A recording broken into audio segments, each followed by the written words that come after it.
DC podcast, not just any episode of the Dr. DC podcast. It's the night of nights. It's what you've been waiting for all year long. It is the 4th annual Docsners. I'm Dr. DC, and joining me, as always, is the chairman of the International Foreign Docsner Committee, the marvelous Ryan. Say hello. 4 years. Wow. Yeah. It feels too long already. I mean, imagine how we feel if we've been doing the show for 8. Yeah, it's the 4th annual Docsner Awards. These awards, organized by Ryan, are where you all get to, throw out what your favorites are from comics, from movies, from TV, from the podcast for the year and vote on it. Very excited to get this all together and get this out before we come back in the new year with new proper episodes. We can put a proper bow on everything that came in the year before. So, Ryan, how are you doing? It's been a year since the last Docsners, as is tradition.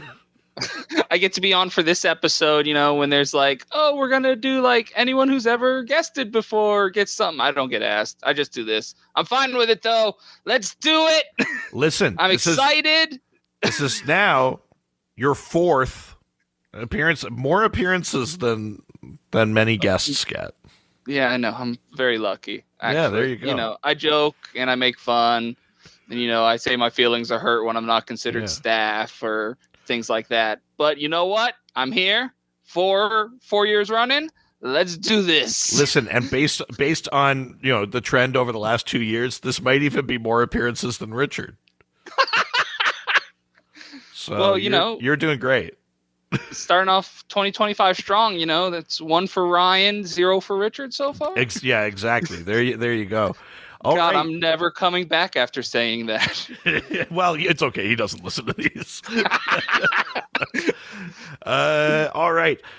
Docsners, 4th annual Docsners. Do you want to kick us off? Give us, background, anything like that here? Yeah, sure. Okay. If you've listened to previous years, Docsner started as a very selfish thing for me, wanting people to read more comics and interact more. And so I decided to make a whole award show because instead of just asking people to read comics, I decided the better way to do that was to make more work for myself.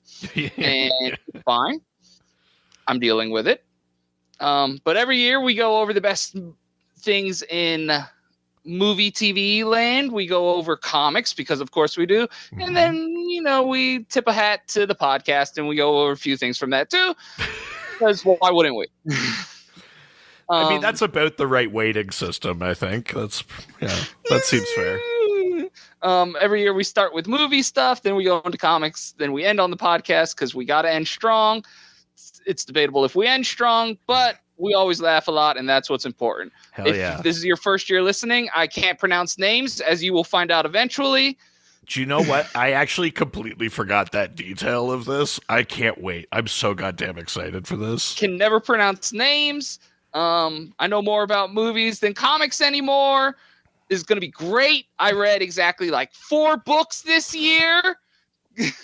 This is the confidence that we want. This is the level of confidence that we inspire on the podcast. We don't want people to feel any more confident than this. And yet I have the most confidence. God damn it. Oh, no. My computer's not going to die. The world's not going to burn. Don't say it up top. Don't say it up top. 2025 is going to be better than 2026. Oh, no. It's all happening. Oh, my God. He's made so many bold claims. I can't imagine where I learned that behavior from. Anyways, who's ready to Docsners? Let's do it. Let's kick off the Docsners. What is our first category? So as always, we start with the best trailers of the year. All right. Normally, categories have 5 options in them. For some reason, this one only had 4 options in it. Wow, people. Well, I mean, I also feel like I just see less trailers. I don't know if that's a me thing. I feel like movies just come out and I go, oh, that's out. And I've never seen a trailer. I've never seen, like that's how I felt about The Wild Robot this year. That movie came out. Yeah. Cool movie, but like never saw a trailer for that. I think I only saw a poster for it and I was like, Yeah. wait, there's a what? I'm sure that's just me being like an old man and just not seeing things, but it feels like the music video where it's like, oh, they're making those? Like they're still making trailers? Yeah, well, longtime listeners of the Doubles will know that I used to do trailer videos, Yes, and that's right. I got very lazy, and now I only do a summer one. That's totally fair, though. Anyways, let's talk about some trailers that did actually make the list. They're all superhero trailers because we're just a bunch of nerds. Hell yeah, let's do it. So, for Best Trailer, the nominees were Captain America, The Brave New World teaser. Not the full trailer, just the teaser. Right. DC's Creature Commandos. I'm probably guessing the San Diego Comic-Con one. Probably. Venom, The Last Dance. Sure. God, that's a movie that existed. And the Deadpool and Wolverine trailer, I'm going to guess the Super Bowl one. Right. I mean, I've got to say, of those, if I had to guess, it's got to be Deadpool and Wolverine that takes this. Although, I will say that Venom The Last Dance trailer, solid. The Venom horse. Venom horse is great. I was like, all right, you've got my attention, movie. I would like to point out at this point in the podcast that every year we try to remember what we voted for personally, normally failing spectacularly. I must have voted for Deadpool and Wolverine. I love that trailer. I think I voted for the Captain America one because I liked the pulsing music in it. Yeah, sure, yeah. That's a and solid it felt very one, spy, thrillery funness. Right. All right. But the winner with 47% of the vote is the Deadpool and Wolverine trailer. Hey, there you go. You did it. For a Super Bowl trailer, it's pretty memorable. It was a our first good look one, at the and movie. there was so much hype for it too, right? Like we're waiting and waiting and waiting. We love Hugh Jackman as Wolverine. It's like, it's not a surprise. And I like that they waited till then to actually give us the name of the movie because we didn't know it till then. Well, apparently they didn't either. It was going to be called Deadpool and Friend or something, I think was going to be the name of the movie. That was a rumor. Or not a rumor, but that's something they said. I love that originally Ryan Reynolds said they were going to release like a 9-minute like movie before the actual movie. Yeah, that was going to be like the worst buddy cop thing you'd ever seen. I didn't understand that joke, like that bit, like what that would have been. Apparently, it would have been like Wolves, that movie that came out with George Clooney and Brad Pitt, just like two really charismatic actors in a garbage ass movie. Weird. All right, best trailer, Deadpool and Wolverine. That's a solid one. God damn it. So next on the list will be the best TV miniseries. Okay. I definitely know what I voted for in this one. I watch so little TV that it's really easy for me to remember what my TV. If I'm being completely honest. We'll talk about it. The nominees for Best TV Miniseries are The Penguin, right? Quiet on Set, The Dark Side of Kids TV. Oh shit! Oh, that Scott Pilgrim Takes Off, and The Acolyte. Oh, wait, hang on. Then I'm thinking of the wrong category. Then. Oh, we're starting this off strong. Yeah. Okay, I thought this one was I thought the one I was thinking of was a miniseries. I just got it wrong. I have not seen The Penguin yet, so I don't think I voted for it, but I'm not sure what I would have voted for in this. I honestly don't remember. God, did I vote for Quiet on Set? Like I said, I think I skipped this one because I honestly haven't seen any of the shows that were nominated. Sure. I watched part of The Penguin, like by part I mean I watched half of episode 1. Right. And it's not that I didn't like it, it's that a friend called me and I was like, oh well, I guess I'm talking to the friend now. Yeah. And I just never felt the need to go back. I mean, also easily distracted. That's fair. I have to kind of whole hog commit to a new show. I have to give it focus. I do too, and that's why I don't watch a lot of shows, if I'm being completely honest. Okay, so then this category where both of our memories completely fail us, what was the result? With 60% of the vote, I don't think it's any surprise that the Penguin won. Hey, what you doing, No habla español, eh? I mean, I've heard it's great, and all my friends are like, I "You have no need to doubt it's watch it." great. And of course, whenever someone tells me you need to watch something, it always goes further down the list because I'm stubborn. I have the exact same reaction. I'm definitely going to watch it. I'm excited about it. I just haven't gotten around to it yet. And I don't have. I didn't have access for a bit. I think I got to get Crave in Canada to get it. And I sort of cycle my subscriptions, get a couple of months of something, and watch a bunch of stuff, and then drop I think it I'm and get literally something subscribed else. to everything now because I officially subscribed to Netflix on like the first of the year. That was like the last holdout for me. That was the one you didn't have. Yeah, that was the one I didn't have. Wow, Fuck wow. Netflix, right? Wow, interesting. But now wrestling's on it, so now I need it. Well, yeah, that's fair. All right. Next category. Next up will, of course, be best ongoing television shows. So shows that will have more seasons or already have more seasons. Okay. Some really good shows came out this year. I won't lie. We're going to talk about some of them. All right. So the nominees, we have Fallout, Batman the Caped Crusader, right. X-Men 97, Shogun, and My Adventures with Superman. See, I was convinced Shogun was a miniseries. So, did they announce another season for it? When you sent me your list, I saw it in the mini-series category, and I had it there, but then someone else had it on ongoing, so I said, shit, now I got to look it up. And I have seen that they did announce a second season. So, well, shit, there you go. I guess it's an ongoing. Yeah, there you go. Fair enough. I definitely voted for Shogun then. That one, like, that blew me away. I'm a huge fan of the book, and I thought that show was incredible. Although all the shows on that list are great. I loved Fallout. I loved Cape Crusader. X-Men 97 rocks. What was the other one? My Adventures with Superman. Season 2 came out. That's a show I have not seen. Wow. Isn't that crazy? That's kind of crazy, yeah. I don't even know where to find it. It sounds like it's exactly my jam. Everything I've seen of it or heard people say, I'm like, great, that sounds awesome. It doesn't even like pop up in my streaming. Like, it's just totally off my radar, so I forget about it constantly. So it's got to be on, I guess you said Crave, because for us it airs on HBO Max after it airs on Adult Swim. Oh, it's Adult Swim?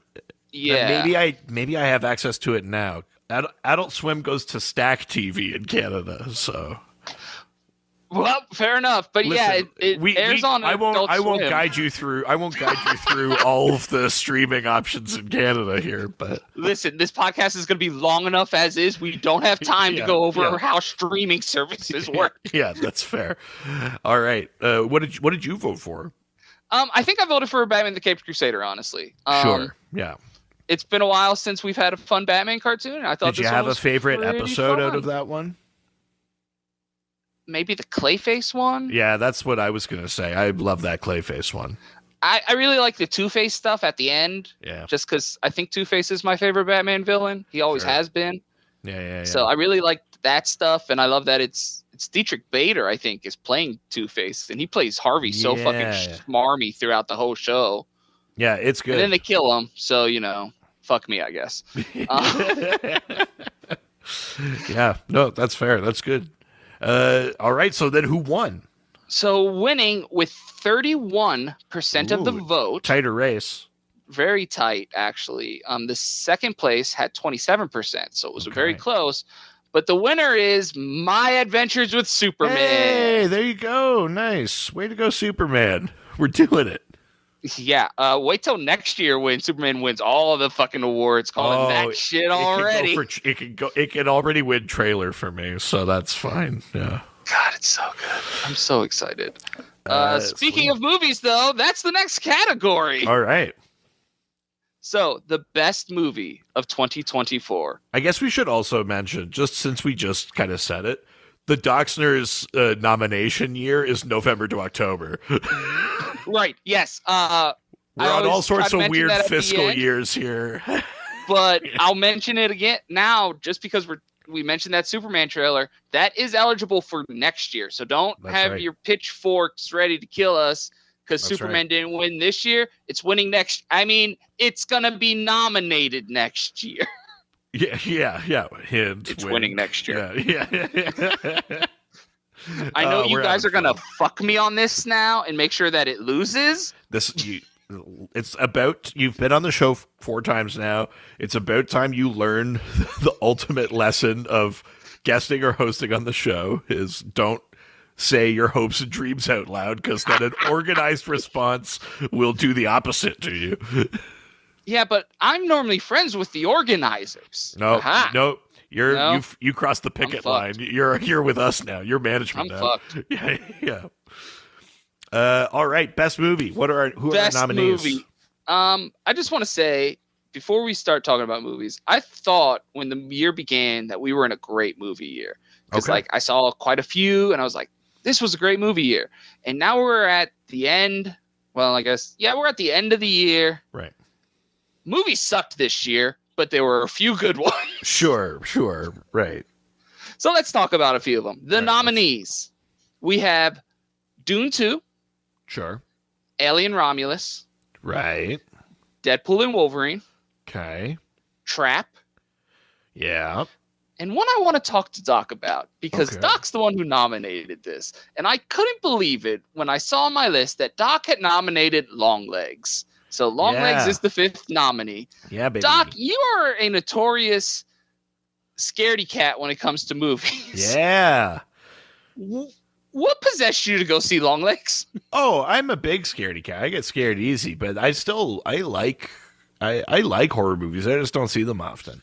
And if there's a thing that I like more than anything, it's someone taking like an enormous swing in a performance. And Longlegs has that. Yeah, And, it does. And that does it for me. That makes it worth all of like the anxiety, and that is just is for the enormous like risky kind of performance swing. Okay. I mean, Yeah. I was just so surprised because the marketing for that movie was all like, it's the scariest movie since the X. And yes, Listen, there's a horror this movie every year. I watched that's more. the scary. I watched more scary movies this year, or quote scary movies. Some of them weren't, but I watched more scary Abigail movies tried this his year best. than I usually do in a calendar year. You know, Richard and I watched Imaginary in the cinema when it came out.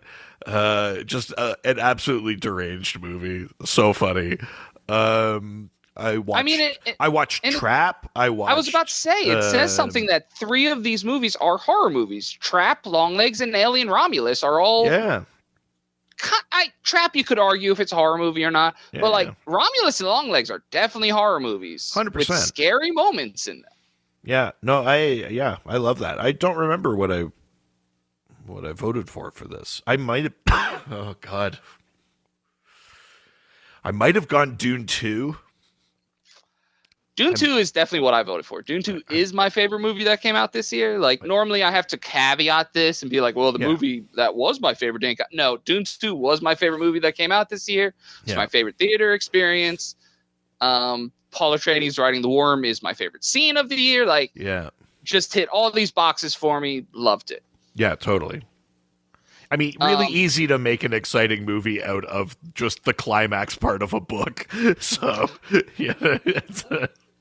And yet it still didn't feel complete, but that's a different problem for a different time. Well, yeah, fair enough. And so the winner with 40% of the vote is actually a tie. There's 2 movies that have 40% of the vote. No! Oh my God. It's Deadpool and Wolverine and Dune 2. Both got 40% of the vote. Whoa! Interesting. Wow. Well, they have to split the prize basket. Oh, you're not going to flip a coin? Oh, did you want? Have we done that in the past? Is that what I've done? We did it the first year, and of course, we made fun of you for almost losing the coin. Hang on, I'm sure I have a coin flip app somewhere. I think that's cheating, but I'll allow it. Hang on. Even better, I'm just going to go to a browser. Flip a coin. Christ. Here, no, this is it. This is great podcasting. Flip a coin, flipping, came up. We didn't pick what was heads or tails. Oh, well, it came up heads. So.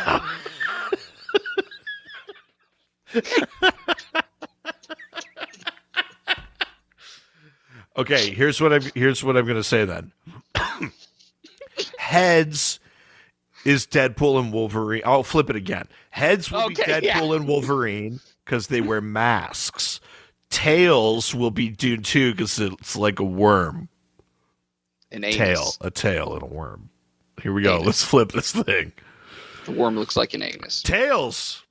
Hey, the anus wins. Let's go. Dune 2, baby. You get to be a proud Halud tonight. Not a shy one. God damn it.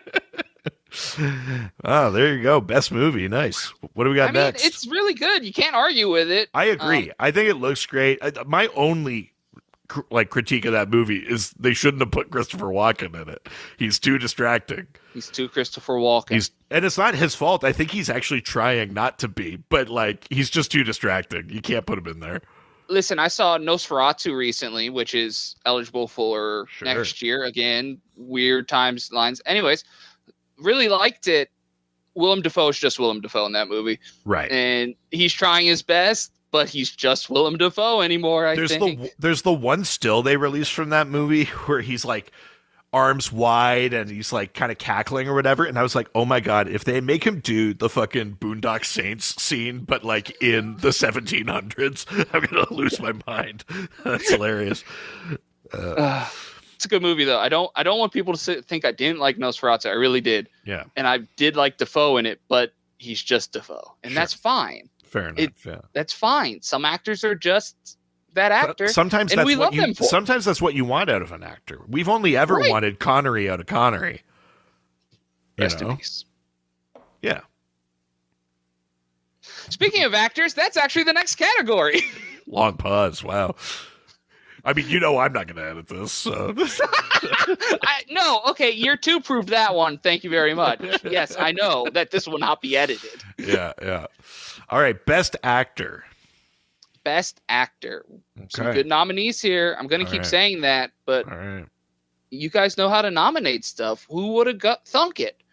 Yeah. Who would have guessed it of you all, you listeners? The nominees are Hugh Jackman, Nick Cage, Dev Patel, Tyler Hoechlin, and Catherine Hahn. Honestly, you were pretty close on Tyler's name. I'm pretty sure his name is Tyler Hoechlin, but how the fuck do you get Hoechlin out of that? It's a German last name. Fucking hell.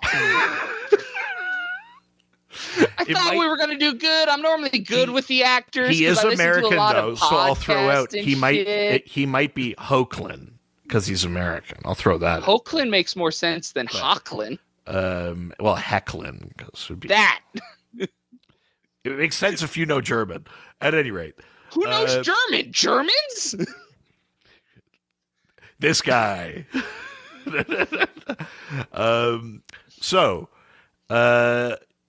Dev Patel, big one for me in this category because Monkey Man rocks. I don't remember if I voted for Dev Patel or not, but hearing the names right now, I'm like, yep, I love him. He's great. I haven't seen Monkey Man yet. I'll get around to it. Monkey Man rocks. It's great. I know that just saying that has pushed it further down your watch list. But no, you haven't told me to watch it. You've just said it's good. That's different. Sure, fair. Yeah, fair. I did just listen to a podcast that literally a line in the podcast literally said Monkey Man might not be the best movie, but Dev Patel's pretty damn good in it. Yeah, hell yeah, totally. And he wrote and directed it. It's a great auteur piece, that part's really cool, honestly. Yeah, it's dope. I'm pretty sure I wrote it for Catherine Hahn because I really liked Agatha all along. Sure. Do you know what? I mean, I think I said it on the podcast. My dad watches the odd superhero thing, but doesn't follow the MCU. My mom aggressively avoids superhero things unless Jason Momoa's in it. But she partway through the year was like, I'm watching Agatha all along. It's like, why? She's like, I don't know, it just looked fun. She loved it. She thought it was great. Yeah, so, I think it had some broad appeal, and for a show that was a spin-off show of a show that required you to know the MCU. Kind of weird we didn't nominate Agatha actually for television. Yeah. It did, Especially since I think the mini category only had 4 nominations, so Agatha would have been the 5th. That just seems like oversight on this guy's part. I didn't want to say okay. anything, but yeah. You know what? It's fine, though, because with 38.8% of the vote, Catherine Hahn did win Best Actor, just proving that we're idiots and should have nominated the show she was in. There you go. No, this is a classic awards show move, which is like you nominate the key piece and you go, but surely that would also propel the whole piece forward, and you go, no. This is a classic awards show move. If we want to be like the big guns, like the Oscars and the Globes and stuff, we have to have all their blunders as well. Damn it. All right. What do we got next? Speaking of blunders, here we go. We're moving on to the best manga, best manhwa. Sure. A category I know nothing about. A category I know very, very, very, very little about. Yeah. I've mentioned this in years past. I do read, so the nominees, Dragon Ball Super is one of them, and I do read Dragon Ball Super as it comes out. It hasn't come out for a while. I'm pretty sure a chapter came out in It's there. It's happening. We're moving on. So, the nominees. Dragon Ball Super by Akira Toriyama and Toritaro. Dan to Dan by... Oh, fuck. Here we go. Yukinobi Tatsu. I think sounds pretty good. Good there. Yeah. I guess that says friend, but it's spelled weird. Friend Beyond Journey's End by Kanahito Yamada and Tsusaki Abe. Sure. Abe, probably. Sure. Beat and Motion by... I'm going to say, I'm not even going to try it, but I will. Nakoi Fujita. And Zoom 100 Bucket List of the Dead by Haro Anso and Kotaro Takada. Honestly, I am so sorry. Honestly, this feels like an improvement over previous years. I'm sure half of them are wrong. I mean, the only one I feel confident about is Akira Toriyama. May he rest in peace. Sure. Yeah.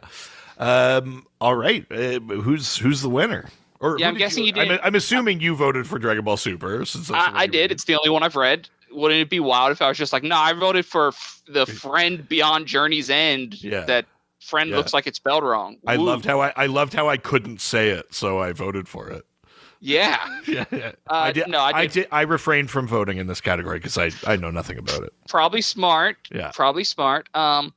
So with 50% of the vote, Dragon Ball Super has won its third or fourth year in a row. I don't remember if we did Dragon it Ball in the Super first year. Just a powerhouse at the Docsners here. I guess. Do you think they know? Do you think they would put chapters out more quickly if they knew how many awards they were winning? Listen, Akira Toriyama died this year. I think that might be why the chapter stopped. I mean, that seems, like it would do it. I want to point out it's always Dan Dunn nominating it, and I told him we can't nominate it anymore. Because the chapters ain't coming out, damn it. That's very, very funny. Well, congrats, Dragon Ball Super, on your absolute chokehold of this category. Yeah. Oh, hey, it's a category I like that I don't know if everyone else likes. It's best comic book moment. Oh, okay. Fuck, I'm just looking at the results here. This is bad. Best comic book moment. Oh, wait, no. Okay, it got better. Best moment. It's just like a thing that happens in a comic. That's not a reveal, because that's a different category. Yeah, I was trying to find a way to say it, and I should have just said it like that. A reveal is normally a surprise. A moment is just something that happens, is normally how I describe it. There you go. So, speaking of moments, here we go. Batman and Superman act like cool guys walking away from explosions in Batman Superman World's Finest. God, I love that book. A fight with Darkseid, also from Batman and Superman World's Finest. Mm-hmm. Jean Grey fixes her own timeline in The Fall of the House of X. Okay. Darkseid invades heaven and hell from DC All-In Special. Not bad. Pretty good. Yeah. And Batman has an axe, and he knows how to use it in Absolute Batman. I've got a feeling it's gotta. I don't know what I voted for. I might have voted for Darkseid from the All In Special. I got to imagine that Axe Batman is going to take this. I feel like people were pretty jazzed about Absolute Batman and his fucking axe that comes out of his like suit. You know, immediately chops off a man's hand with it. You know, I feel like that's probably got to do something. So I'm pretty sure that's the one I voted for. Yeah, because All In and Absolute is kind of the thing that got me back into reading comics this year. Okay, very cool. This is how we know that these publishing initiatives work sometimes. Sometimes. Yeah. We'll have a wider discussion about this when we get to events, because that's when I want to complain about it. Sure. But for now, Axe is cool. So 27% of the vote. Whoa. Barely squeaks out a Batman win. and Superman walking away from explosions won. Batman, Superman World's Finest is a great book. It's always good. Now, I want to point out, so that was 27% of the vote. 3 of the other options had 22% of the vote. Whoa, what a contentious category. People really divided on this one. So this was actually a very close one. Very, very cool. I like that. That's awesome. Nice. All right. Well, that's best moment. So next, of course, will be best reveals. And what a reveal that was. Wasn't it, though? That it's next. Yeah. It's pretty garbage, but it's fine. So let's talk about some reveals that I guess are reveals. Wow. Okay. Do you want to take that again with more energy? I'm just looking at... I want to point out... So I'm going to read this one. This one got none of the votes. And I'm not sure it's completely a reveal or if it's just a joke. But here we are. So I already said this one didn't win. But anyways, Killer Croc is afraid of needles from the Poison Ivy comic. Yeah. Not sure that's a reveal, but it made the list. Good for it, I guess. I agree. I'm not 100% sure. It's a reveal. Yeah. I'm not sure it's a reveal. Yeah. God damn it. I think I fucked this category up. It's fine. We're going with it. Another thing I'm not sure is a reveal. I'm going to leave all of this in anyway, so that's fine. No, I know. And the only reason I'm not sure this is a reveal is I didn't read the comic. This might have actually been a reveal. Okay. That John Stewart makes a construct of his sister to leave with his mom from Green Lantern Wars Journal. I could see that being a reveal if you find out later that the sister's a construct or something. So we'll give it a pass, I guess. Yeah, I don't 100% remember how that went down, actually, to be honest. But it definitely like a cool thing, and that that construct has like gained semi-sentience and like just continues to exist. So again, cool. Not sure it's a reveal. I'd have to read it in context. These other 3 I'm sure are reveals though. So the other 3, the Legion is back and is under Darkseid's control from the All In Special. Yeah, that's the Absolute Legion. Yeah, from that universe. Yeah. Well. Is it, or is it just a regular Legion that Darkseid has plucked because it's our booster code that discovers them? Yeah, but he went to that universe, though, didn't he? Yeah, okay. He did. Well, but also that page is drawn by Dan Mora, so who knows? Someone is going to correct me, I'm sure. But the way I read it is that's the Absolute Legion. Oh, see, because it's a Dan Mora and it ends both halves. Yeah. I kind of was like, oh, is that just like the Legion? Totally fair. Who knows? Totally fair. What's under Batmite's mask? I guess they revealed his face. You just see his face, and then they laugh at him. Batman's like, that's what your fucking face looks like. In Batman Superman's World's Finest. Yeah. And then the final one was Mystique is finally Nightcrawler's dad. Okay. Was Mystique not always? So that was the original intent, was that Chris Claremont wanted Mystique to be his dad and Destiny to be his mom. Okay. But the editorial was like, we can't have our sexy supervillain growing a dick and fucking another girl. So come on, Marvel, grow she's up. his mom. And they eventually introduced his dad, which is Azazel, who's in the First Class movie. Right. But then this comic retconned that away. Mystique is now his dad, and Destiny is his mom. Well, there you go. Great. Claremont's original intent. Yeah, it's great. Yeah, that's I'm awesome. pretty sure that's the way it goes. Someone can correct me. I feel like I must have voted for the Legion in this one. I'm pretty sure I voted for Mystique because that's, just because of the big history behind it. And like, it's a really cool thing that finally happened. Yeah, I agree. Yeah. And the winner is a tie. Oh my, hey, don't worry. I have something. Here we go. This. Both with 38.8% of the vote. It's Mystique is finally Nightcrawler's dad. And Jon Stewart makes the construct of his sister to leave with his mom in the Green Lantern comic. All right, let's flip. God, I hope the Mystique one wins just because that feels like an actual reveal. Shit, we didn't assign them again. God damn it. Hang on. Have we ever flipped coins before? I just said Two-Face is my favorite villain and I can't even do a fucking coin flip right. Okay, hang on. Heads is Mystique. Tails is Jon Stewart. Here we go. Heads. Mystique wins. That's great. That's really cool. Yeah. And again, it's, a pretty significant moment, so that's awesome. Totally. Like, I didn't read that one, but I'm glad that one won. The hands of fate intervened here to make sure that the right one won, I think. I think so. All right. I think Destiny saw it coming the whole time. Hey, I guess. I don't really know that character. She's like, she sees the future. Makes sense. It's like for those watching Creature Commandos, it's kind of like one of Cersei's ability in that show. Yeah, no, I understand the idea of seeing the future. I just don't know the character. Do you? Does DC have future seers? No. That's lame.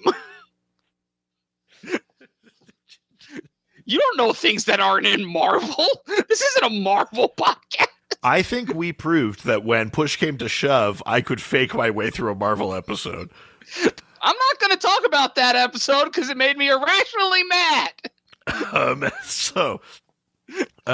Next category. Best single issue. Best single issue. Nice. So normally an issue you could read by itself, or just something that really had an impact on you. The nominees. Wonder Woman issue 7 by Tom King and Gilliam March. Batman Superman World's Finest 22 by Mark Waid and Dan Mora. Power Girl 5 by Leo Williams and David Baldion. Rise of the Powers of X by Kieran Gillen and Luciano Vecchino. Luciano Vecchio. Sure, that.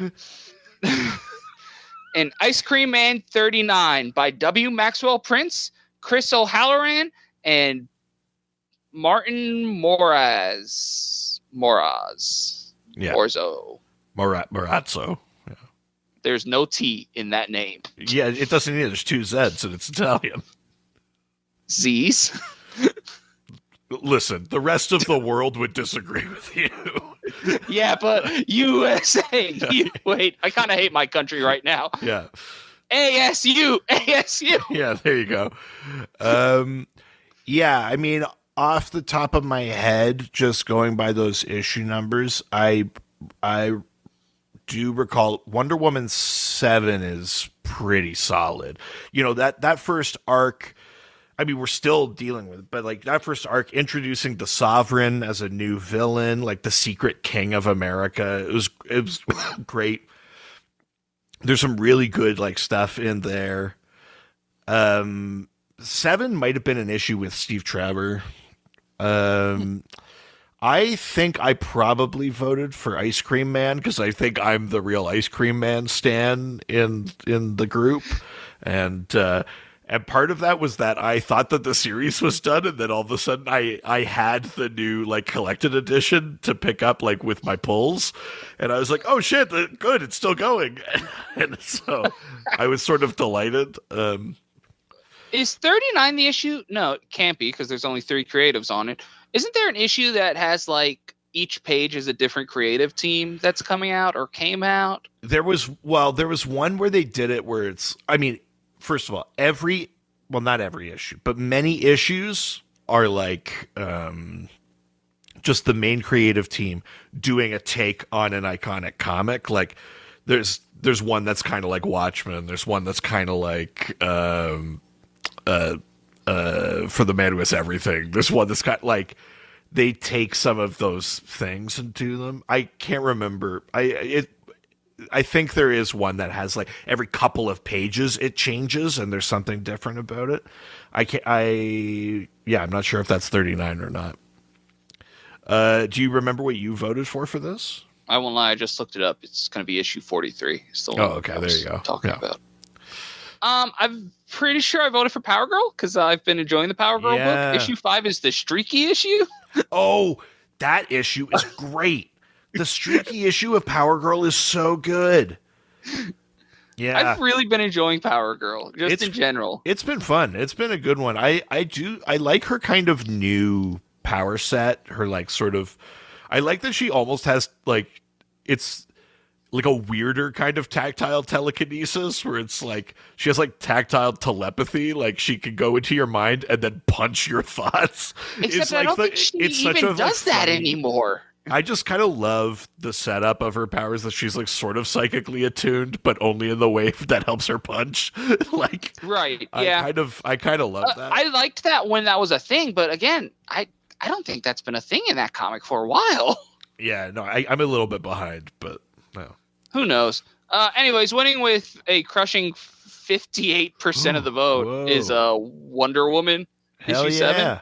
7. And all I have to say to that is really glad Tom King has an ongoing that people are enjoying because that's not always the case now, is it? Hey, listen, 7 issues into Batman, we were fine. It's several I still more like issues. that Batman run. I like it too, and even like midway through, there's bits I like, but boy, does that, are you rolling the dice more and more the further in you get? That's fair. That is fair. Yeah. So next up, we have the best issue 1 that came out this year. Okay, best first issue. Best first issue. And the nominees. Oh, sorry, hang on. I remember what Wonder Woman issue 7 was. It's the one where she and Superman go to the Space Mall to buy a birthday gift for Batman. It's an incredible issue. It's very good. Yes. Them in this like Mall of America, like galactic kind of thing is incredible. Yeah, I might have to go back and read that one, actually. Yeah, it's really good, yeah. As someone who normally likes Tom King stuff, I should probably just read Wonder Woman eventually. Hell yeah. Yeah, it's solid. Sorry, best first issue. Best first issues. The nominees. Plastic Man No More by Christopher Cantwell, Alex Linz, and Jacob Edgar. Yeah. Helen of Windhorn by Tom King and Bilquis Evely. Moving on. Uncanny X-Men by Gail Simone and David Marquez. Okay. Absolute Batman by Scott Snyder and Nick Dragotta. And Absolute Wonder Woman by Kelly Thompson and Hayden Sherman. Worth noting, Superman came out in November. Yes. That's why it's not here. Eligible right. for next year. Poor fucking Superman, I guess. He probably doesn't stand a chance. People forget about the November books. Yeah, interesting. Plus, it's the weakest of the. Yeah, God, of those, I will say, Plastic Man No More really stands out for me. I've been enjoying that book, but can you explain this book to me? I've been enjoying the book, but not as much as I enjoyed the first issue of it. Okay. Can you explain that book to me? I was going to ask later because I think it's Sorry, nominated later also. Do you mean that in the way where you're also reading it and you just don't get it? Or you're not reading it and you just want someone to give you the synopsis? I'm not reading it, but I've seen like clips from it and pages out of context, and it looks like a fucking horror story. It kind of is. Basically, he discovers that his cellular makeup is degrading, and it's a combination of his powers and like an adventure they went on and something like that. And he's like losing cohesion. He's losing the ability to hold himself together. He's depolymerizing. He fully loses an arm, and he's just dripping into like a bag, like. And the Justice League, like the book's interesting because it's like kind of horror showy, like you're saying. It's kind of like paretic, like it's sort of parody. The Justice League won't take him seriously, and so he turns to drastic ends because he wants to try to A, cure himself, and B, make sure that his son, offspring, won't succumb to this. So these drastic cures, is this issue too where he's like killing people and stuff, and made me just completely concerned about this book? He doesn't kill people particularly. He does. That's a weird asterisk you just put on that. He does allow the metal men to die, but they die constantly. Is this book in continuity? It's Black Label, so question marks. But honestly, it's pretty good. I'm enjoying it. Yeah. You're not the only person to have nominated this book, so people are clearly enjoying it. Yeah. I saw the issue 2 thing, and it's like, yeah, he's like letting people die and shit. I was like, what the fuck is this edge dark fucking plastic? You don't take it out of context. You just got to go, just wait for the trade or something. But then I'll wait for the trade. Just read it. Yeah. Speaking of edgelord shit, I voted for Absolute Batman here. Sure. I mean, the axe. Yeah. That's fair. How did the people vote? With 42% of the vote, so 6 votes. Okay. Beating out the number 2, which had 5 votes. Okay.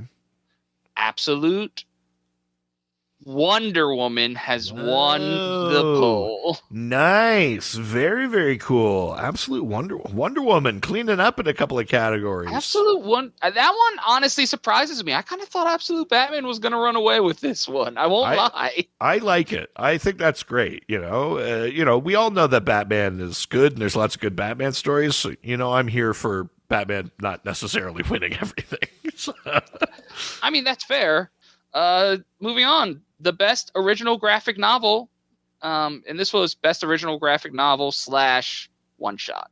Now, I didn't put the / one shot, but when you hear the nominations, there's clearly a / one shots. Right. The nominees. Barda. Oh, God. Okay. Barda by... I'm going to assume the N is silent and go with Gozi Ukazu. Okay. That sounded fine. I'm not looking at it, but it sounded Gets fine. easier from here. Superman, The Harvest of Youth by Cinna Grace. Bad Dream, A Dreamer Story by Nicole Maines and Rye Hickman. And the DC All-In Special by Joshua Williamson, Scott Snyder, Daniel Sampierre, Dan Mora, and Wes Craig. Right. So, of those ones, I hadn't read Barda because I think that's like a YA one. I think so. And I haven't gone. It just doesn't. I believe it's a YA one. Yes, stuff like that. The Dreamer one, was that like a short story part of like the lead up to like the Suicide Squad Dream Team and like Absolute Power and stuff like that? I believe all of these were original graphic novels, or else they would not be here. And you said short. Well, you said / one shot. / one shot, yeah. Right? So you mean, is it a one shot? You said short story. That's a different thing. I didn't say short story. You definitely did. I refuse to believe otherwise. It looks like it was actually her origin that they published. It's a YA book. So Oh, okay. Oh, cool. Then I didn't see that one either. And featuring characters from Galaxy, the Prettiest Star. Interesting. I almost definitely didn't read that one then, but I liked Galaxy, so I'll have to go check that one out. I might not have cast a vote in this category. I feel like I'm really on the outside of these. I mean, I read All In, but I don't know that I, even just on instinct, I don't know that I would put it above a couple of those other things. So, what about you? I read All In, so I voted for All In. Sure, yeah. I didn't have that moral conundrum that you had. I just went read book, liked book, wrote book. Well, that's okay. I'm used to being the only moral voice on the podcast. Yeah, I'm sure it's fine. Yeah. All right. How did the people vote? With 64% of the vote, the All In special killed it. Okay. Well, I think everyone only read All In. No, like obvious. The Bad Dream, A Dreamer Story got 3 votes. Come on. Yeah, there we go. The Superman one got 2 votes. That's like 5 people who didn't read the All In special.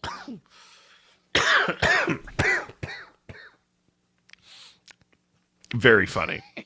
All right. What's up next? The best miniseries. Okay.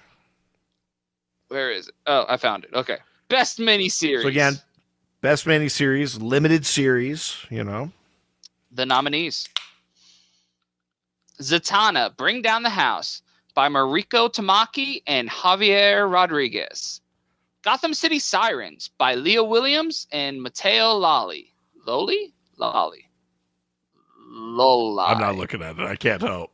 Fire and Ice, Welcome to Smallville by Joanna Starr and, oh my God, Natacha Bustos. Sure. Natacha? Surely it's Natasha. Natacha. Yeah, I mean, it's Natasha. You know, Natasha makes more sense than Natasha. I suppose. I guess I'm just saying that there's a world outside of America. No, there isn't. I'm really trying to go. ASU, ASU, ASU. Yeah, as the ship is sinking. Oh, we're all gonna die. Helen of Windhorn by Tom King and Bilquis Evely. And Alan Scott, The Green Lantern by Tim Sheridan and Clan Torme. Cian. It's not an L, it's an I. My eyes just suck. Yeah, I mean, I love that Alan Scott series. I thought it was really good. Zatanna Bring Down the House was a really cool. Isn't it still going? I think it's done now. It's 5 issues, I think. Have good variants. That's what I know. But there's a new Zatanna miniseries starting in February. Yeah, with March or something. Jamal Campbell on art. Yeah, exactly. So also he's writing it, I think. So that Zatanna one, pretty cool. I have not read this Helen of Windhorn, and I need to. Same. Sounds really good. I got to imagine I voted for Zatanna, I think, for this one, because I've been enjoying that one. Oh, yay. It's my favorite part of the night where Doc clearly doesn't know what he voted for because Zatanna got 0% of the vote. Oh, shit. Okay. Then, fuck. What are the other two then? Alan Scott, Helen of Windhorn, Fire and Ice, Gotham City Sirens. I mean, I haven't read Helen of Windhorn, but I like all of those other ones. Now I really don't know what I voted for. Come on, take a guess. Shit. Take a guess. Oh. Gotham City Sirens? That's the other one that got 0% of the vote. Fuck. Yeah, that's what I mean. I got no idea. This was weeks ago. Yeah, it was 3 weeks ago. I don't know what I had for breakfast yesterday. Yeah. Yeah, shit. Interesting. Well, so then we know 2 that didn't win. What did the people vote for? Who won? For the record, I voted for Fire and Ice. That I do know for a fact. It's a great series. It's fun. It's the only one of these I've actually read. The winner is the Alan Scott book, actually. All right. I probably voted for that. Yeah, then. sure. Why not? We're totally professionals who know what we're doing. Listen, it's the fourth of these. People know. Oh shit. Next Great. next up is best story arc. Okay. Best arc. Nice. This is where I got lazy with the poll filling out, because normally I'll put the creative team for the arcs and stuff, and I just couldn't be bothered this year, so we just have arc names and the books they're from. I think that's fine, if only to spare people's names from being mispronounced. Yes. And the nominees from the Transformers book, Robots in Disguise, which I believe is the first arc. It's the first from arc, the Wonder Woman book, Outlaw, which is also the first arc. Mm-hmm. From Detective Comics, Gotham Nocturne, which almost doesn't feel fair because it's like a year-long arc. Yeah, I think all of Act 3 happened in this. Fair enough. In this particular one, but yeah, it's like Return of the King getting nominated for all of the Oscars and stuff. Yeah, right? it's like how they're totally not going to let Dune 2 win this year, and when Dune Prophecy comes out, they're just, or not Prophecy. What's the movie gonna be? Whatever the movie, the second movie. Oh, Dune Messiah. Messiah will just be the Return of the King and get all the awards. Yeah, maybe. Yeah. Anyways, the other two, Fallen Grayson from the Nightwing book. That's the final arc by Tom Taylor, I believe. Final arc of the Taylor Redondo era. And then Strange Attractor from the Flash book, which again I believe is arc 1. Yeah, some of these are very different from each other, but I think the thing that makes all of them interesting is that they're very like, they feel like the creative teams got to just do their exact vision. And sometimes that vision is like a right down the middle, superhero kind of story. Like Fallen Grayson, I like, but is like pretty mainstream. Strange Attractor, I think, is one of like, it's the start of one of the weirdest runs of The Flash that book has had in a very long time. You could say the same for Gotham Nocturne, though, right? The Gotham Nocturne is totally the same kind of way, right? But like completely fits the vibe of the creative team. And so, yeah, cool that all of these arcs that are nominated just feel like really pure visions, which is neat. There's no way I'm going to remember what I actually voted for in this one. Although I will say that what's standing out as you listed them is Strange Attractor, maybe on the audacity marks for me, because again, it's like the Flash punching math. Like it's the weirdest Flash arc in a very long time. Normally the Flash arcs, even when they have sciencey stuff going on, we still bring it back to punches and that. This is all about like feelings and folded space and like. Listen, I don't want to put all the blame of me stopping reading comics on one book, but if I was going to, it would be on that Flash book. Oh shit! Just completely not for me. I mean, and that's totally fair. It absolutely would not be for everyone, and that's the risk too when you deviate from the mainstream-ishness of things. But I also am the guy that loved Morrison's Green Lantern run. When Green Lantern fans were like throwing themselves off the roof, I was like, "This is great." So, so no surprises there. I'm pretty sure I voted for Robots in Disguise. Actually, I'm really loving this Transformers book. I'm loving the whole universe. That's a great one. Honestly.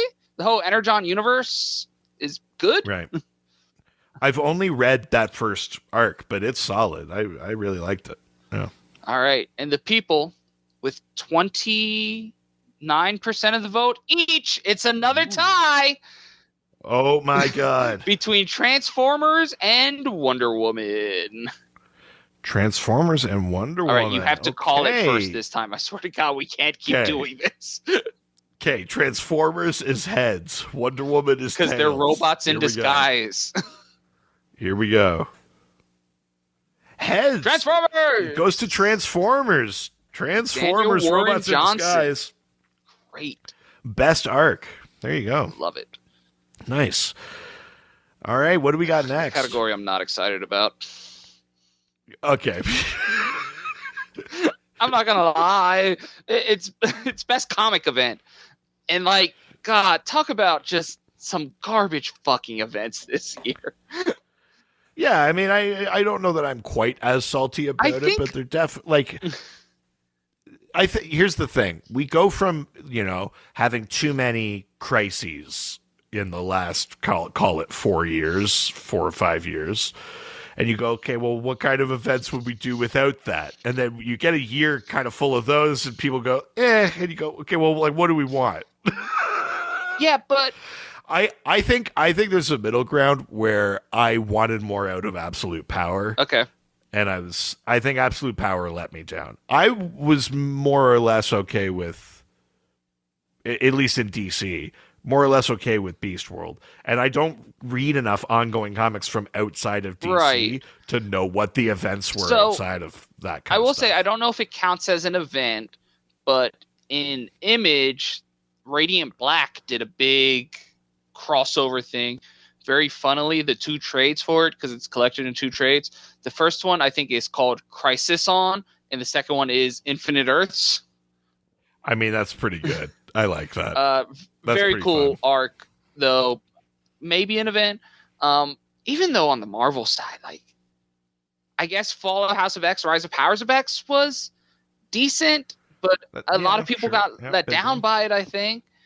And then the other Marvel one is Blood Hunt, which vampires invade the Marvel universe.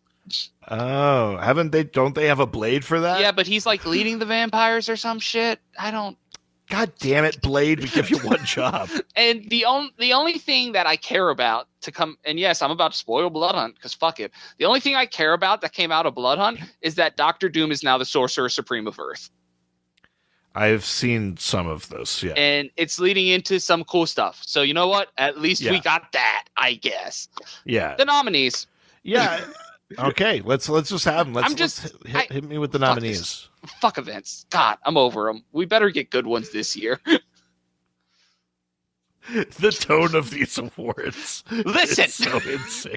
I am always So cheering deranged. and upbeat, and I do my goddamn best. But these events broke me. Okay, I'm pretty sure one of these isn't even a goddamn event. Like, isn't House of Brainiac just a story arc? Why is that an event? No, that's a crossover Fuck event. It went between Action Comics and Superman, and it had one shots. Ooh. Let me stick it up my ass and spin on it. Yeah, so there you go. What are the nominees? Beast World, Absolute Power, House of Brainiac, Fall of House of X, Rise of Powers of X, Blood Hunt. Okay, well, all the five that we talked about. Yeah.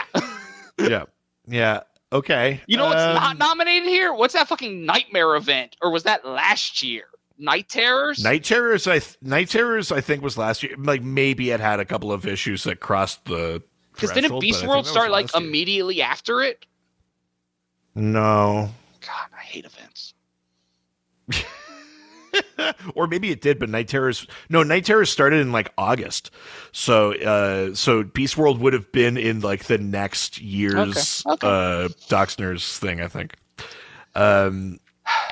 Yeah. I didn't vote for this one, in case y'all couldn't tell, because I just hate this category this year, apparently. Normally I'm all excited, I'll talk about a cool Marvel event that maybe fuck them all. They all suck.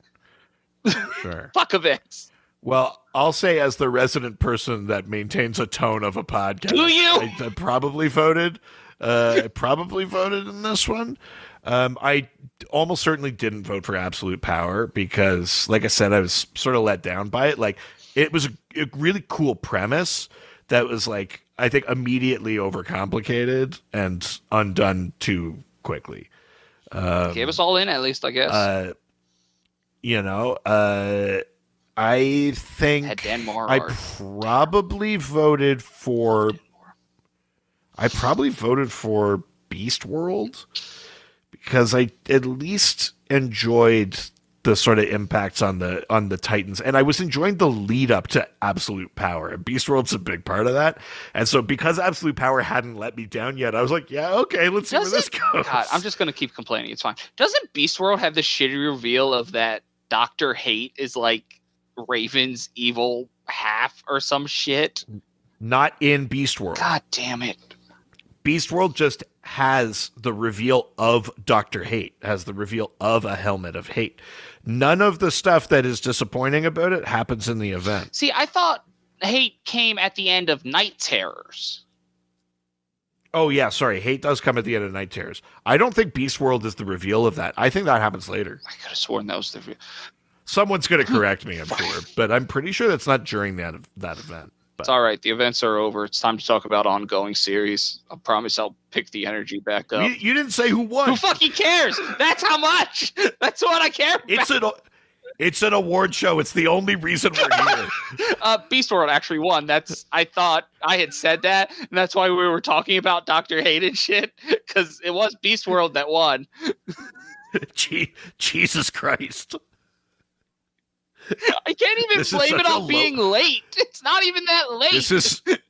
This is such a low rent podcast.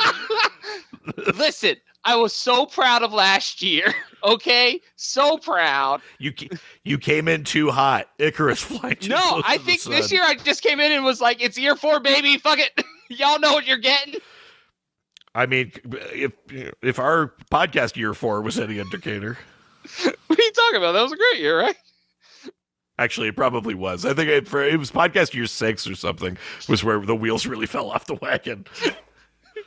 I'm so honored to be doing this, and I'm treating it like a fucking joke. And, I always get sincere. And I'll remember this. I always get very sincere at the end of the podcast and talk about how much it means to me. And it really does mean a lot. But, wow, the events just broke my brain, it seems like, this year. Listen, fair. I don't think, the ones I read, none of them were like real standouts. There was not an obvious pick, I would say. I'm not even going to lie. While you've been talking, I've been looking at these nominees for Best Ongoing. Segue. And I Nice. got to say, they're kind of filling me with hope again. You want to talk about some of these? Okay. He's back. You want to talk about some of these awesome things? It's the mood swing section of the awards show. I don't have mood swings. What are you talking about? So best ongoing series, is that the category we're on now? Comic series. Holy shit! The nominees: Nightwing by Tom Taylor and Bruno Redondo, Batman and Superman: World's Finest by Mark Waid and Dan Mora, Detective Comics by Ram V and a whole bunch of artists.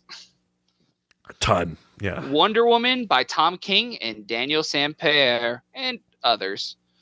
And Ultimate Spider-Man by Jonathan Hickman and Marco Cicchetto. Ooh, interesting. Well, I haven't read Ultimate Spider-Man. I thought we were done with Ultimate Universe. I thought it was gone. It was. And then it's back last now? year, I want to say it was 1 year ago, they did an event called Ultimate Invasion, I want to say it was, where the maker, who is the evil Reed Richards. Yes. The one with the the helmet. one with the helmet, basically is like, I'm going to reform the Ultimate Universe, and does so. God damn it, Reed. And it's a universe that's like kind of leaning towards evil. It's almost like the Ultimate Universe, where it kind of like leans evil almost, because the maker's the one who made it. And like one of the first things he did when he made the universe was Peter Parker, the origin of Spider-Man, he's at the science fair, a spider lands on him, and suddenly the maker takes the spider off him. He goes, "Hey, sorry about that. This almost bit you." So hang on. So he didn't bring back the Ultimate Universe. He's made a new universe called the Ultimate Universe. Gotcha. Okay. Well, and so the Ultimate Spider-Man story is Peter Parker grew up and married Mary Jane, and they have a kid, and then he got the spider powers. Oh shit, that's way more inconvenient. And it's way more awesome. And it's a Spider-Man who loves his family. Uncle Ben's still alive. He works with Jay Jonah at the fucking Bugle. Oh God. Interesting. Weird. Fucking awesome. It's legitimately great. I will say I like the sound of that more than the previous Ultimate Universe. So there was a meme that went around for a while, which was like Spider-Man and Mary Jane kissing, like, "Oh, I love you so much," and then it's like, meanwhile in the Ultimates book, it's just the Hulk beating the shit out of the Ultimates, because like it's a complete tonal whiplash if you're reading just Ultimates, because the Ultimates book is about the team that is trying to stop the maker, and like they keep just getting fucked every corner. Oh shit, interesting. All right, so then that's that one. I've read the other ones because the other ones are DC. I mean, I Gotham Nocturne is just one of those Yeah, epics, like that you get every once in a while. You know, kind of got it with War World when got it with War World, but there's also like if you took like the whole New 52 Batman, or if you took like all the stuff like that led to Cataclysm and No Man's Land. There's these kind of big epics that we get every once in a while in some of these stories. Nocturne is a huge one. It's been going for a while, at least a couple of years. And I think for me, it was hard month to month to appreciate it, but to get to the end of it and like go back and read it, it's like with the backups and stuff, like it's really good. If I didn't vote for it, I should have. I feel like I should just point out, I'm pretty sure World's Finest and Nightwing have been nominated every year that we've done this so far. Yeah. Fan favorites for sure. They're great. They really are. Yeah. And I mean, Wonder Woman's just been cleaning. Dan Mora, you can't miss with Dan Mora. He's got like the exact art style I love. Like, and I'm pretty sure. Well, I might have this wrong, but isn't it Tamara Bonvillain that does the colors? That on sounds some of right. stuff? Yeah. And like all the brightness of that book, it's why I'm already excited about Justice League Unlimited. Have you read and it stuff yet? Like that. Like you won? I read the first issue. That's all I've read. I've read the first issue. I just want to point out, I love that issue 1 of Justice League Unlimited will forever be scarred by having the words "A Hush 2 preview" written at the bottom of that book. Yeah, honestly, cursed image. But yeah, no, I mean, I love Dan Mora. It's hard not to just go and give that to him. But I really think Gotham Nocturne deserves. For the record, if you thought I raged this year against the events, let one of you fuckers nominate Hush 2 next year, and we will have some rage. What if it's great? I hope it is. I'm still going to rage against it.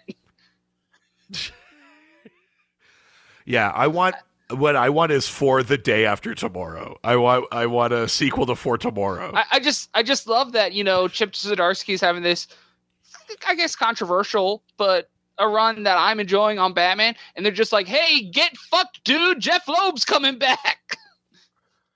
Yeah, I mean, I don't know. Are people excited about it? Like, I haven't seen anyone excited about Hush 2.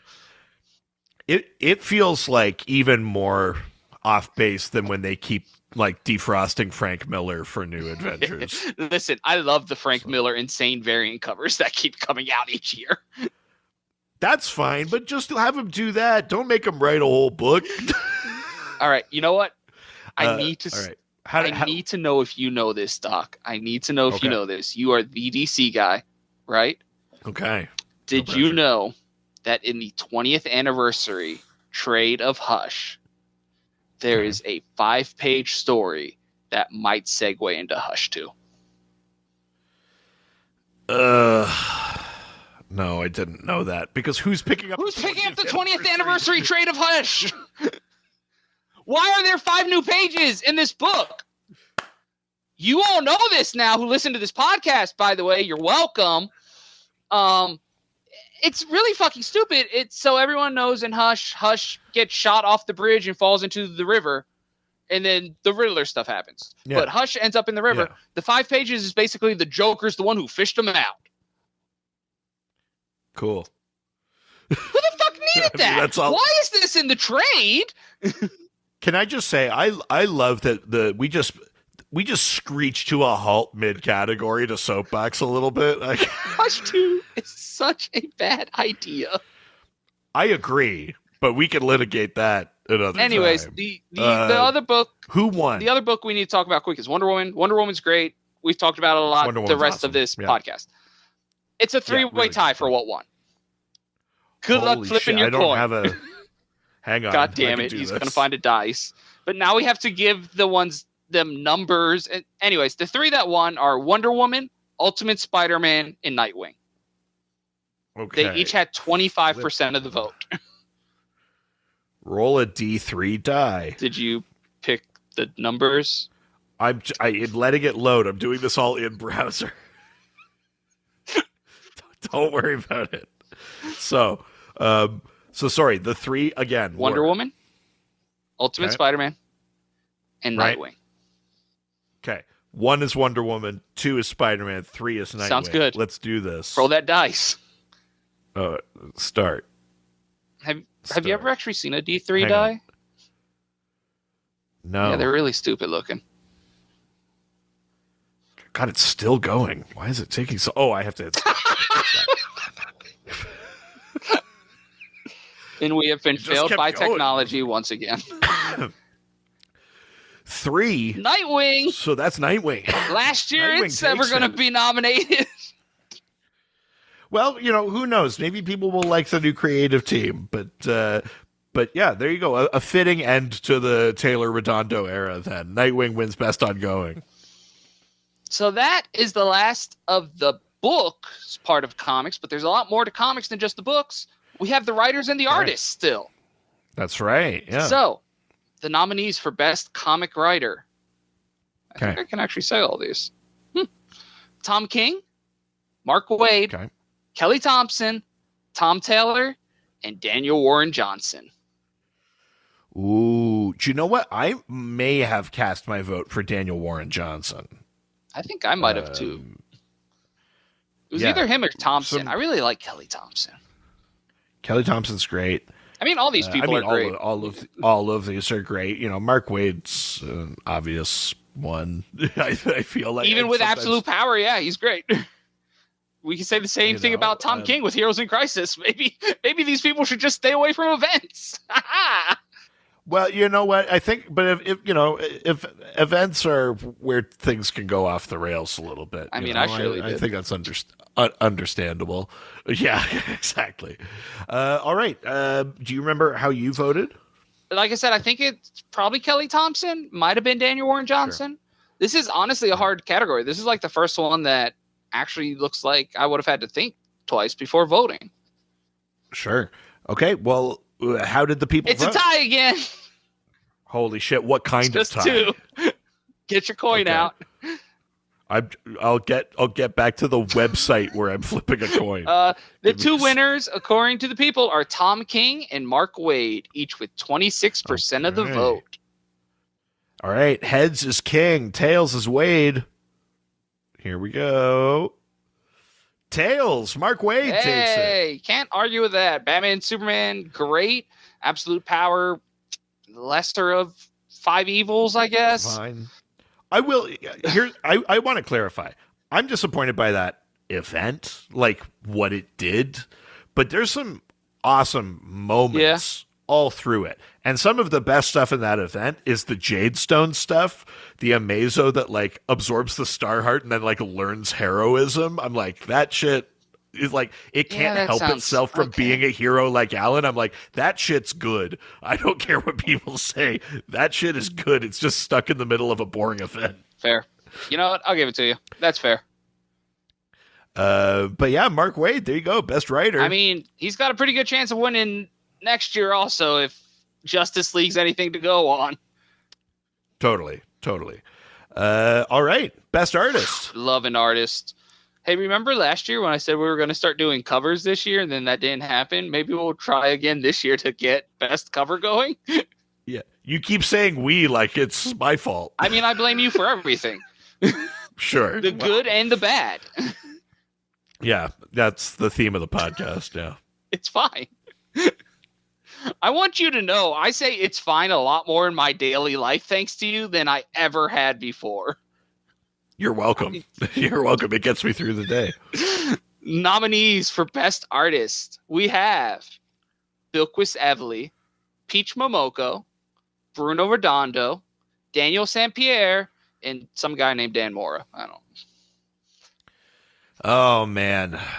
I mean, not necessarily. I haven't read that Helen of Windhorn book, but just like knowing the art style, really tempted to think that it's got to be Bilquis Evely because Supergirl Woman of Tomorrow is such like a beautiful book. Love the art in that. Dan Mora is great, super kinetic, Daniel Samperi is doing a great job on Wonder Woman. Man, fuck, tough. Tough crowd here. I don't remember. I absolutely do not remember who I voted for here. Do you? I voted for Dan Mora. I threw it away at the end Sure. there. He is my favorite comic artist. Period. Maybe of all time at this point. Yeah, I mean, I'm a sucker for some crisp lines and some real kinetic movement. Like Dan Mora, Jorge Jimenez, guys like that can really get at that. Bruno Redondo, I would throw in there too. I have sort of grown out of the phase where I really, at least in terms of mainstream artists, where I really liked things like Jason Fabok and stuff like that. Now, like Jason Fabok, Gary Frank, stuff like that, great artists, but like a little too much like paintings. Yeah. I don't get the sense of it always feels like someone has paused the thing. Even if the thing is awesome, it feels like it's paused. Whereas Redondo and Mora and Jimenez, it feels like you're catching them mid-action. Yeah. Really good at conveying that stuff. And I'm so on that train right now. I'm sure my mood will shift, the stars will realign and I'll find something else. But as far as the mainstream stuff goes, I'm way more on their train right now. Listen, I'm kind of with you, but every so often I see one of those Ghost Machine books with the Gary Frank cover and just go, damn, what a beautiful cover. It's true. Yeah. No, that's true too. Gary Frank does draw an incredible cover. With 52% of the vote, this one wasn't even close. It was Dan Mora. Just killed this category. Dan Mora. There you go. The Wade Mora team sweeps the creatives here. Hell yeah. That's great. I love that. Wow, I can't believe we're almost at the end. Now we just got to get to the podcast stuff, which arguably is the most fun to get through. Hell yeah. There you go. That's the right attitude. Yeah, no gripes in this section, all right? Yes, sir. Sorry, sir. I'll be better.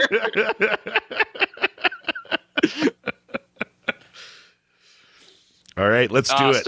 Awards for podcast awards time. Well, actually, we got to take a quick stop over in the Docscord first. Okay, all right. The Docscord. Because every year we do the best Docscord moment. Oh, shit. Okay. Yeah. There were 3 this year. Okay. Moment number 1. Dr. DC Sr. joined the Discord server. Yeah, I mean, I think he's regretting it. I would hope so. I'm not going to say I played a part in that, but I'm definitely the first one to make a dick joke. Yeah. My dad joined the Docscord, much to my chagrin. I tried to warn him. I was like, privately, before he joined, I was like, you don't want this. And he was like, no, sure. And I love everyone was being so nice. And then someone said something and I made a joke and it went downhill from there. It was like 4 minutes. We made it 4 minutes. I love that you tried to. I appreciate the effort though, because that was 4 minutes longer than I was expecting. So. I love you tried to prep us for it. You're like, look, my dad's joining. I need you guys to behave. He probably won't stay long. Please don't bother him. And we're just like, yeah, sure, whatever. I appreciate the effort. Let it be known that sincerely, I recognize that it was there. It was short, though. Another moment, the book clubs finally came back this year. We used to always do book clubs. We kind of took a break from doing it. They came back this year with kind of a vengeance. That's great. Yeah, I love that. Yeah, and some, I would say, aggressive marketing in the Discord. Speaking of aggressive marketing, the third moment is all the marketing for the Hellboy Book Club. Sure. Yeah, sure. Yeah. That I appreciated that, though. It's like every third post in every channel was like a reference to the book club, which was always fun. Butt, because it was Butt's club. Butt was going to lead the Hellboy Book Club. I love it. And then the election happened. Yeah, well, yeah, that's fair. Yeah, interesting. All right, so how did the people vote? With 64% of the vote, Dr. DC Sr. joining the Discord has won. Listen, he's a fan favorite, so it was a great moment. Not a surprise. I think I voted for the Hellboy Book Club ads, honestly. Sure. They were great. Yeah, but as always, love the Docscord. You absolute maniacs, all of you. Listen, the Docsners might be the thing that I pretend to be most proudest of, the Docs Cord is the thing I'm actually most proudest of. And I think you should be. Yeah. Even though everyone in there is like a lunatic. Me included, to be completely fair. I'm also in there, so take that as you will. The next category, the category always with the lowest amount of votes, but there's a reason for that. It's the best Golden Age episode. That's right. If you pay, then you get extra stuff, and the extra stuff includes all those like rewatch series that I've been doing with different guest hosts, and the past Docsners calendar year spanned 3 of those series technically, which was sort of interesting. And all 3 of them have representation on the poll. Yeah, so let's have them. Who are the nominees? So the nominees. Bonding Time was first. Okay. We have Bonding Time 17, which is the GoldenEye episode. We have Bonding Time 22, which is the Quantum of Solace episode. We have Cerebros 4, which is X-Men Origins Wolverine. Oh, boy. I'm sensing a pattern that the best episodes are the worst movies, except for GoldenEye. Anyways, Cerebros 9, which is X-Men Apocalypse. Yeah. And then the DCREVU. That's a horrible acronym. DC Review. I hate it. But what does it stand for? I'm not here for notes. I'm not taking DC Review. Right, no, I get the pun. The DCEU. But like, so DC is DC. What does the R stand for? It's part of the word review, but it's decapitalized so that DCEU stands out. This is not that difficult. Listen, I didn't come here to take fucking branding notes. I mean, they're great podcasts. This is horse shit. It won, by the way, with 55% of the vote. So, like... Oh, people love Dr. DC Sr. People love Dr. DC Sr. It's true. It's time for him to get his own podcast. Spin-off. Oh, my God. Oh, my God. No. My worst fears. Everyone liked him better the whole time. Now. All right. Best double dose? Best double dose. Speaking of things that people get to... Bonus episodes on the Patreon.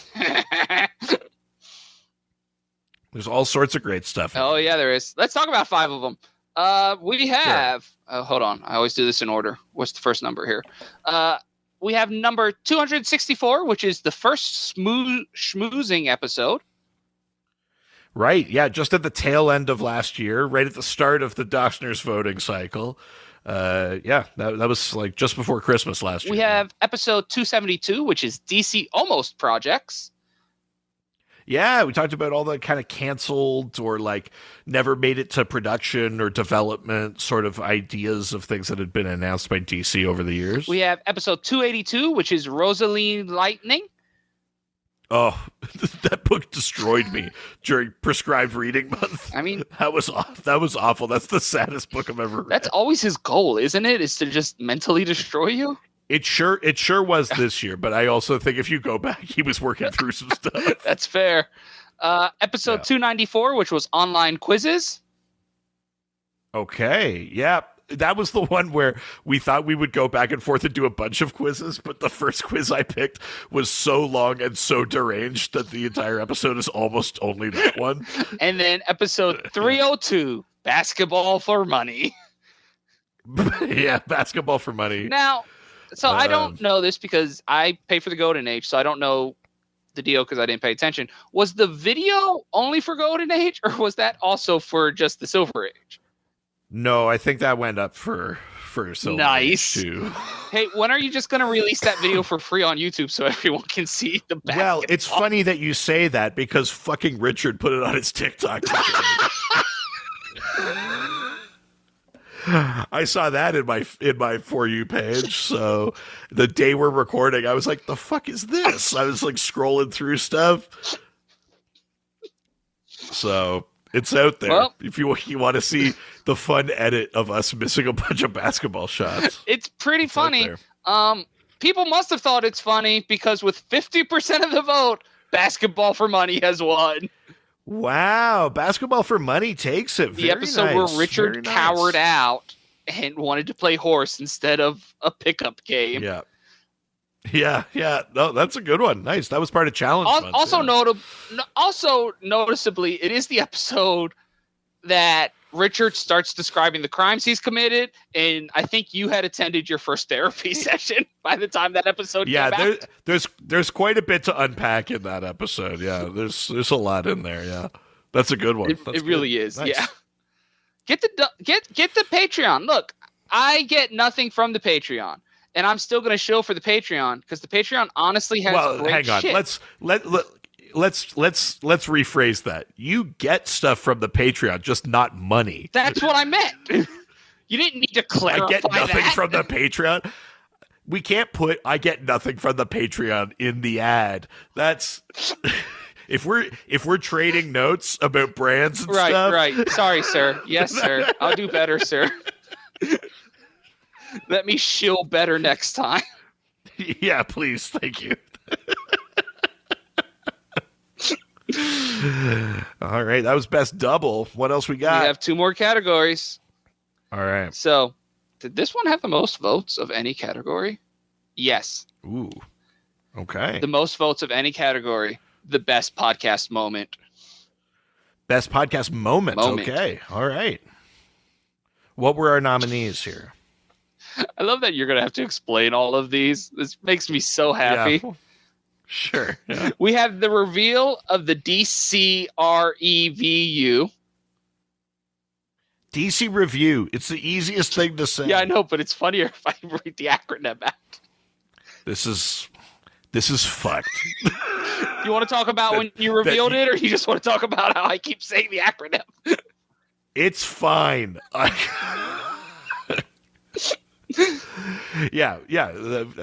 The reveal that was the next podcast series that me and my dad are going through the entire DC Extended Universe.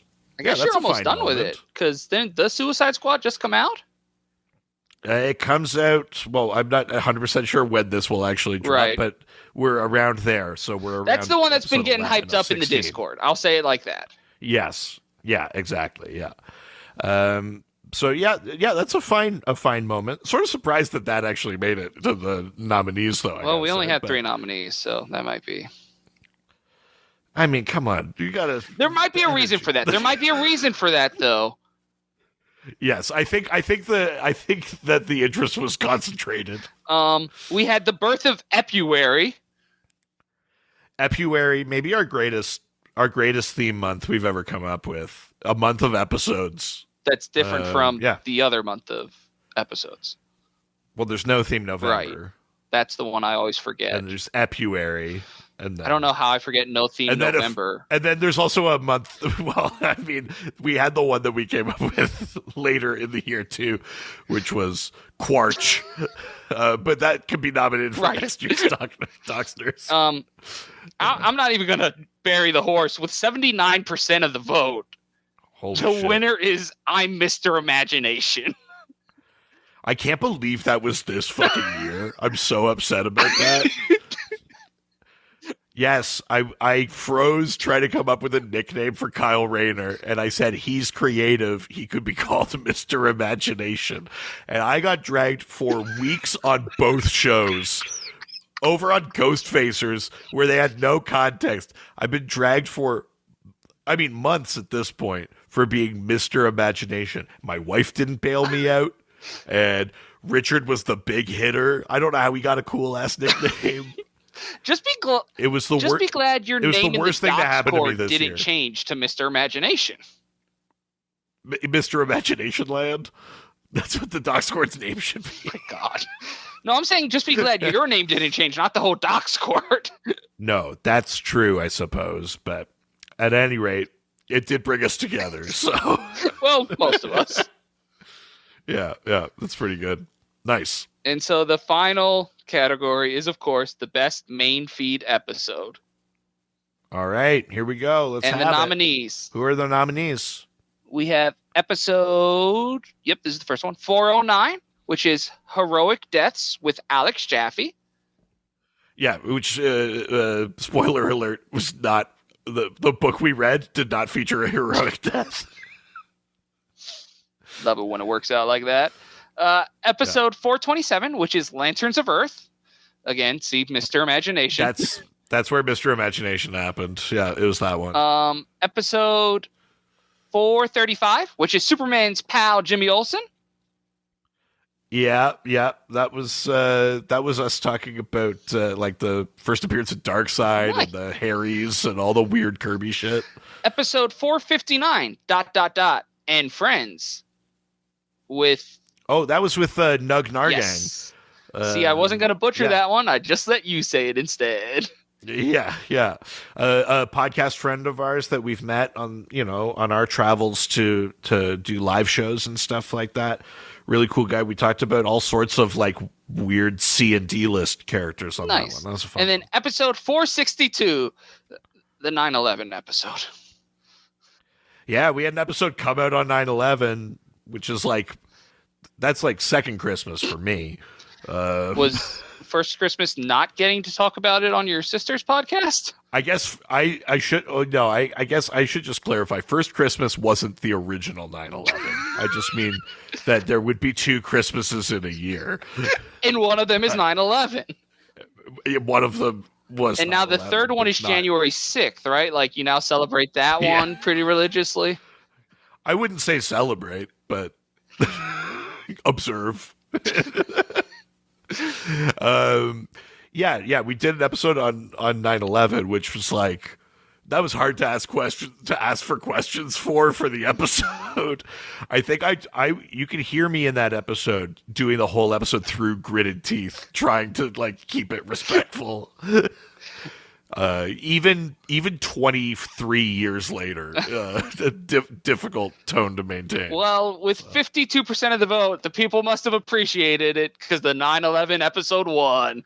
Whoa, holy shit, there you go. Christmas for us all! Yes, a 9/11 for the rest of us. Yeah, there you go. Holy shit. So Docsners! That's the Docsners. We did it. Ryan, thank you so much once again for organizing all of this. This is your baby, your brainchild. You're the one that goes, you set up all the polls, you get all the nominations, you organize all the stuff. Like, you put a ton of work into this. So thank you for doing that, because I do think it's like a fun extra thing. Obviously, listeners to the show are like a very dedicated group of lunatics. And so focusing that energy to something positive like voting, I think is good. But yeah, so thank you so much for that. Do you have anything you want to say to kind of close out the 4th annual Docsners? Like I said earlier in the episode when I was complaining about events, I always get sincere at the end. I really love getting to do this every year.